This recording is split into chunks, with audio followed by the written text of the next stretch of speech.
The inquiry into foreign interference is hearing high-level staff with the Prime Minister's office today.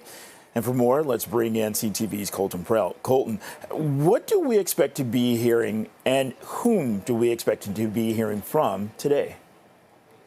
Yeah, Bakari, the group that's testifying right now really is the who's who of the behind-the-scenes PMO. His chief of staff is there, the deputy chief of staff, two senior advisors as well, one of whom was the campaign director for the 2019 election and then a senior advisor in the 2021 election. He's speaking right now specifically about the allegations around that Don Valley North nomination process that eventually saw Han Dong going on to be the Liberal candidate and winning a seat in Parliament as an MP. And they're focused on the process in which they were getting information from the intelligence services. This is an issue where this information, specifically relating to this nomination, was shared directly with the Liberal Party themselves. And we're learning in this new testimony that information included allegations, as we now know, of potential illegitimate voting as a result of some people being bussed into the riding who may not have been otherwise able to vote in said riding. And what we just heard from that former campaign director, now senior official in the Prime Minister's office,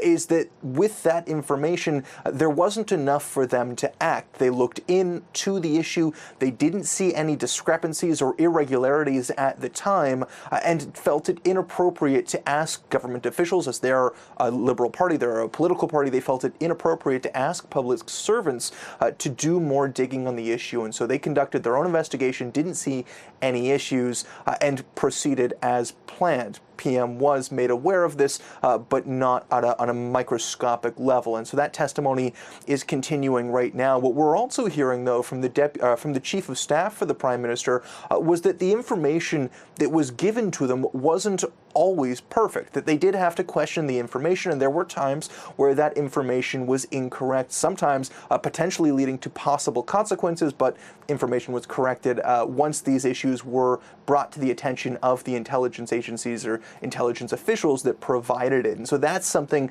that is unique today that we hadn't heard in the past, and it does contextualize some of the larger conversations we're having and hearing in this inquiry, where there has been, through the documents, certainly a sentiment or a number of recommendations through talking points or through bulletins from intelligence officials that request or convey a sentiment that the government needs to take the issue of foreign interference more seriously. Calls for increased legislation, for increased powers, warnings that unless mindset shift, things could get worse or threats could continue to happen unabated because of a lack of consequences, either legal or political.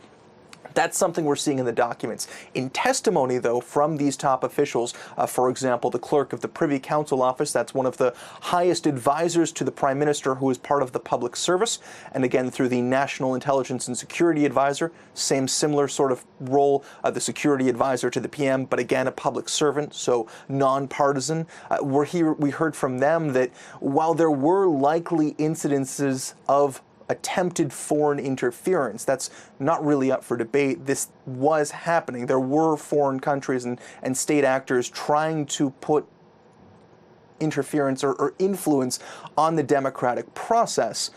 The impact of those attempts is what should be the focus in their mind. They were highlighting that this was something that, while there were instances and they were considering it, they never told the public because they didn't think it had an impact on the election. They didn't always inform the Prime Minister because while he was generally aware that it could be happening, these instances weren't necessarily successful. And so some very interesting, albeit sometimes in the weeds, testimony happening at the inquiry this afternoon.